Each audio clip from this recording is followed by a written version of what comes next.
be like my mother. I like it to have a man love their mother. I wish mine was still here.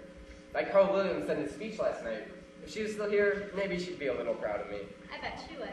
It was quite a speech, all right. He said they expected me to make Irving Berlin jealous. I said I didn't want to make nobody jealous, but I wanted to make my friends proud. And my only regret in going to New York was on account of leaving so many good friends behind. But as soon as my song started selling up in the 100,000s and my dreams come true, I'd invite them all down to visit me on Broadway and show them the sights. Is that what you are, a songwriter? Just the words. Lyrics, they're called. It must be wonderful to have a gift like that. That's what Benny Davis called it, a gift.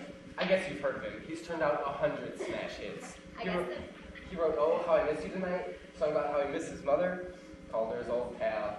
That's sweet. Well, he happened to be playing in Schenectady in vaudeville, and I happened to meet him, and I happened to show him some of my lyrics, and he said that a man like I with a songwriting gift was a sucker not to go to New York, because that's where they have the mecca for a man if you've got a songwriting gift. And he gave me a letter of introduction. He gave me a letter to the Friars Club, telling them to give me a 2 weeks card, they call it. That's where the mecca for songwriters is. And he gave me a letter of introduction to Paul Sears, the composer. He wrote Paprika.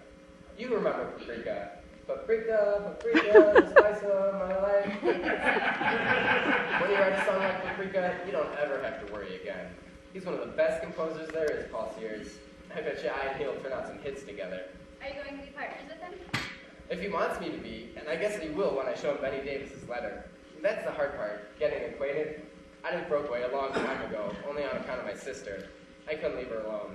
Is she in Schenectady?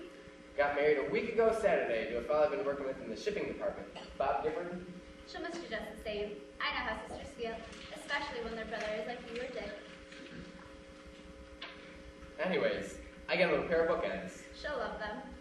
Marion always done everything for me. I mean, cooked my meals and showed me things. Look, she made me half a dozen shirts before she left. Different colors, too. Here's one of the blue ones. I bet if you were to find a shirt in the store, you couldn't buy a shirt like that under $1.75. I bet it would cost more than that. Marion can sew all right. My mother used to say she was a born seamstress. I love to sew. Has it got your monogram, your initials?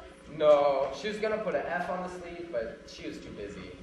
It's too bad you're not my brother, and I'd embroider your whole initials. You don't have to be a man's sister to embroider a shirt. I don't want you to misjudge me, Mr. Stevens. I'm not the kind of girl that talks to strangers.